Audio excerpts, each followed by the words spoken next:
पहिल्यांदा तर आपण एक लक्षात घ्या की 98 दाखले दिले गेले असं आपण सांगतो, पण मागणी पण 500ची झाली आहे.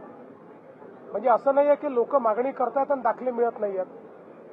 जी मागणी आली त्या तुलनेमध्ये सगळी त्या ठिकाणची छाननी करून ते दाखले दिले जात आहेत. ही प्रोसेस आहे.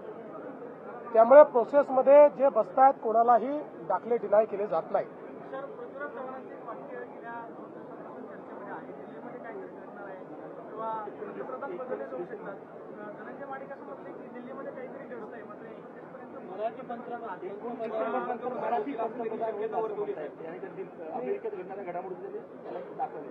आतापर्यंत वेगवेगळ्या नेत्यांना साक्षात्कार होत होते, स्वप्न पडत होती, भविष्यवाणी ते करत होते, हे आम्ही बघितलेलं आहे.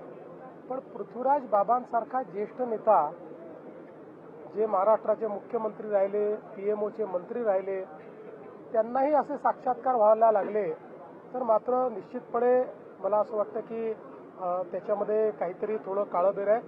पृथ्वीराज बाबा एक अतिशय चांगले नेते आहेत, त्यामुळे त्यांचं आरोग्य उत्तम राहावं अशी आमची त्यांना शुभेच्छा आहे. त्यामुळे अशा प्रकारचा विचार करून त्यांनी स्वतःला फार त्रास करून घेऊ नये असा माझा त्यांना सल्ला आहे.